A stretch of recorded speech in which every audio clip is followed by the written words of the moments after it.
Okay, so good morning, Mr. Ignatius and Noah. Today I'll be presenting about mainly about the project, of course, about the input and output device. So now let's just begin first. Okay, so actually, the very first thing that we need to know is the definition first. So what is actually input and output device? So in simple terms, an input, output, or I/O device is a hardware device that can both send data to and receive data from a computer. This allows concise communication between the human and the machine. So basically, it's a device which which allows the transaction between the transmitter, of course, and the one that will receive the data. So yeah, next. So let's begin with the send first. So what does send actually mean? So in simple terms, send in computing refers to the transmission of the data or signals from one component or device to the another. So yeah, that'll be the definition itself. And the second one, what does receive mean? So receive refers to accepting and processing the data or the incoming data or the signals from another device. So like it's connected with the send. So there is this device that send the data, and this device will also be receiving the data at the same time. Next. Okay, so now we'll talk about the example. Firstly, on the input devices first. So, all of this we can actually find it in our daily life. So, for the first one, it will be keyboard. It sends characters or command to the CPU, of course, since we can type anything, and basically it will send the characters, of course. And the second one, it will be mouse. So like when we do the clicking and we move our mouse, of course it will track the coordinates and each of the clicks. And the third one, it will be the scanner. It sends image data in digital form. There's nothing wrong with it. And the fourth one, it will be microphone.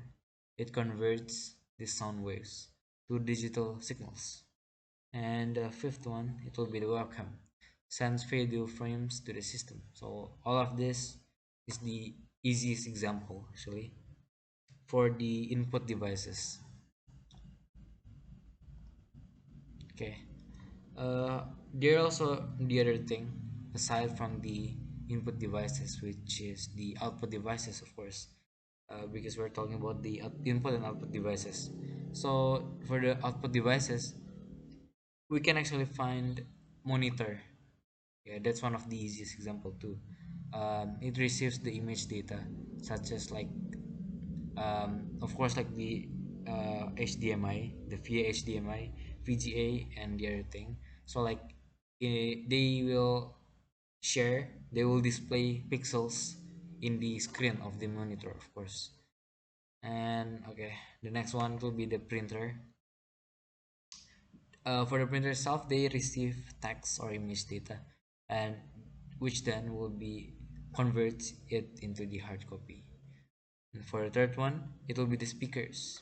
It receives digital audio signals, and of course, it will be then converted to the sound waves. And for the last one, usually we have this in the school, and yeah, in the school, it will be the projector.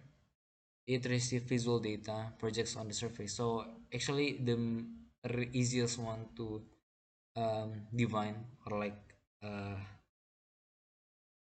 tell what's like the output devices, it will be like the simple one. They will receive the data, and then they will process it, which then we as the user, we can actually see it, or like if we can hear it or we can see it.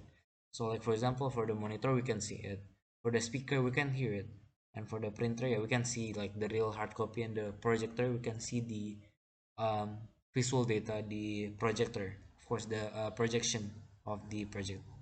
of the materials or the things that wanted, or the image that wanted to be shown. Okay, next. Okay, so the real main question is that, is there any device that combines both utilities, which is the input and the output?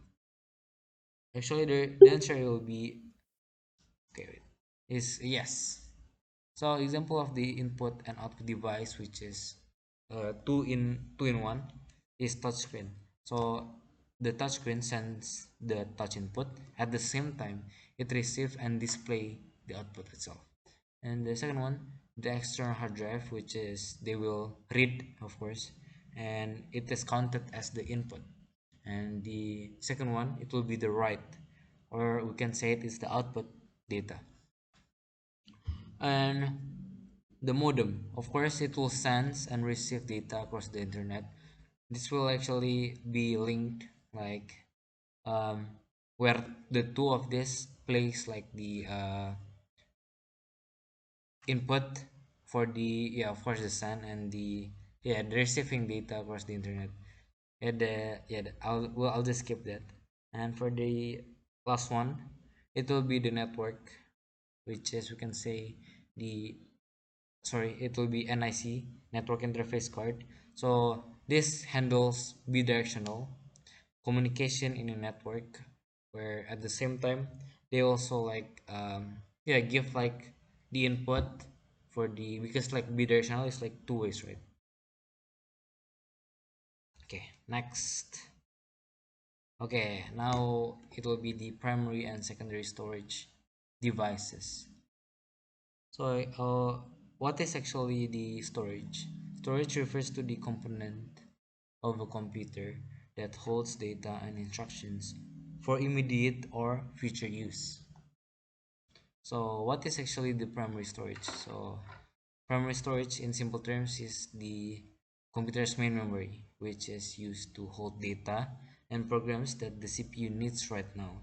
So it is actually called the main memory, or RAM, random access memory. It is fast and volatile. So volatile here means that it can actually be gone. The data can be gone if like we don't save it through the hard drive, and or like when the power is off, yeah, the data will be lost. And for the the third one, it will be helps the CPU access information quickly for processing. So this will be the usage of the primary storage. Next, the type of the primary storage, it will be RAM, temporary workspace for current task, cache memory, super fast memory, close to the CPU for quick data access. And the register, they will be playing like the tiny storage locations inside the CPU for immediate calculations. And the last one will be RAM, or read-only memory, which is an permanent memory storing essential startup instruction, which is counted as non-volatile. Okay, so the next point will be, what is the secondary storage? So secondary storage refers to devices that store data permanently or for long-term use even when the computer is off. The example, it will be the hard drive, SSD, CD, and USB drives. It is slower than primary storage but has much larger capacity.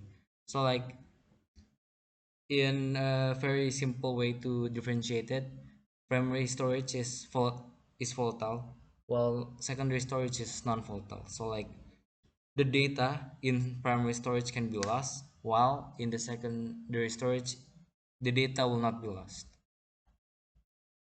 The example of the secondary storage will be HDD, SSD, optical disk, and USB have flash drives, which is, yeah, all of this is the fourth type that we can actually save our data properly without losing it. So like, for example, for the HDD, it uses the magnetic disk that will continuously running, and for the SSD, it uses fast memory for faster access and durability.